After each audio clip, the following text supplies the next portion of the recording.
Diamond is Unbreakable is the best part of JoJo's Bizarre Adventure, and I'll explain why. The first reason is the quality of the stands. Part 3 was the first to introduce stands, but you could tell Araki was still getting used to it. The biggest problem was some stands not having clear abilities.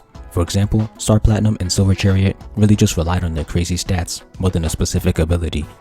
Plus, Star Platinum pulled a new ability from thin air twice in the manga and thrice in the anime.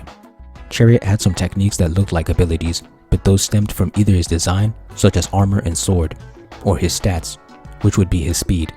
The second problem is that some stands, mostly from the main group, had special attacks. Platinum had Starfinger, Hierophant had Emerald Splash, Magicians had Crossfire Hurricane and Red Bind. This was a problem because it severely limited the creativity in battles compared to later parts. My last critique is more personal, and that is that the designs in Part 3 are the weakest. When we arrive at Part 4, all of these problems are fixed. All stands, including Star Platinum, have a clear ability that is completely separate from their stats. In fact, stats barely play a role in most fights. The abilities take center stage, and the fights are written around that. The part also doesn't give stands specific attacks. It gives them a general ability that can be used in multiple ways. This allows fights to get even more creative. When your characters only have one ability, to shoot fire onks and emerald shards, the only thing they can do is attack. But when your characters can fix anything, erase space that can result in teleportation, and make sound effects that have a physical effect, your characters can attack, defend, and support all with one ability. Every single part after 4 takes this approach to stands, and it makes the battles much better and more creative. Finally, I think all stand designs become much more consistent and colorful compared to Part 3. Part 4's next strength is one that relates to the formula. In Part 3, JoJo became dedicated to the stand of the week formula. A complaint I've heard a bit and agree with is that some stand users have no personality and are barely characters. This can be said about Tower of Grey, Wheel of Fortune, Strength, Sun, High Priestess, and Tenor Sax. Part 4 counters this issue first by having low stakes. In Part 3, the enemies are given stands by Dio so that they can attack the main group while they're traveling. But in the first half of Part 4, most of the enemy stand users have their own agenda.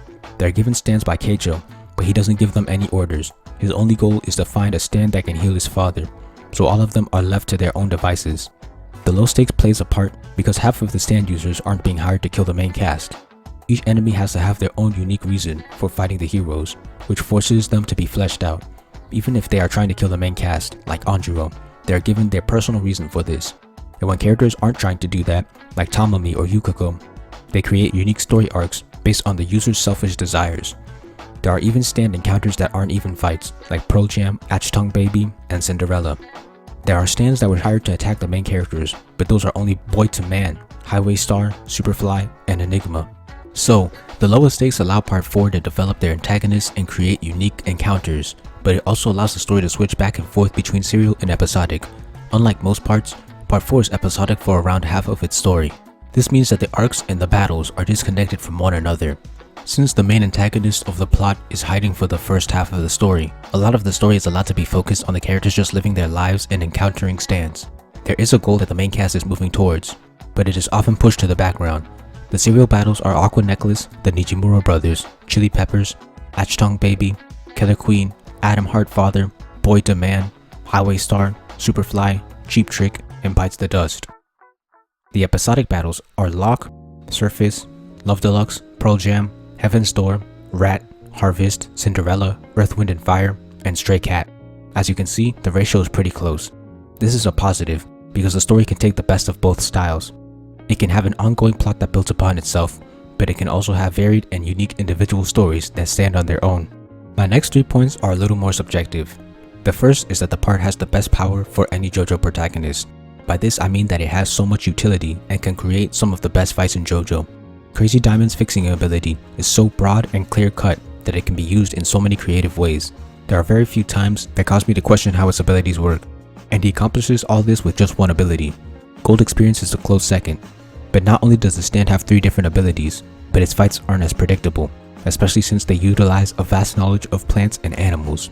Without going into detail, Part 6 has a pretty straightforward and creative ability that makes for some great fights, but it's not as good as these 2.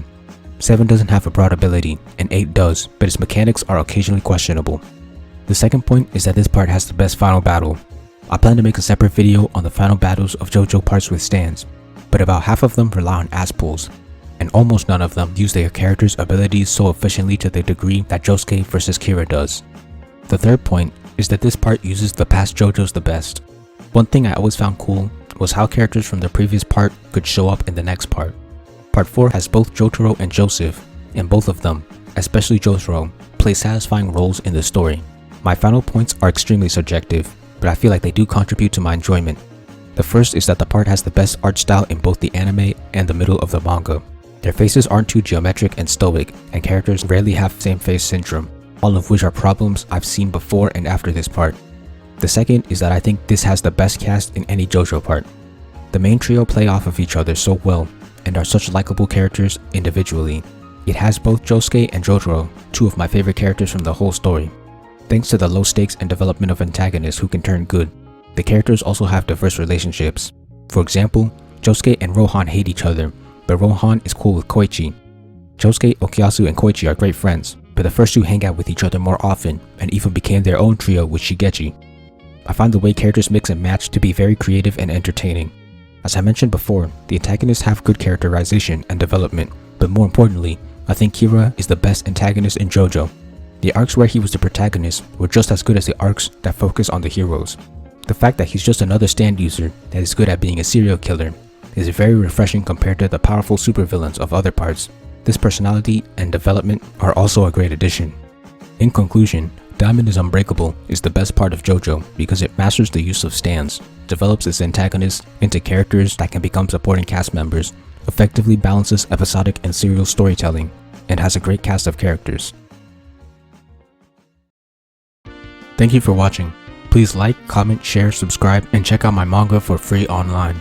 If you enjoy my content, please consider donating to my Patreon. All important links will be in the description.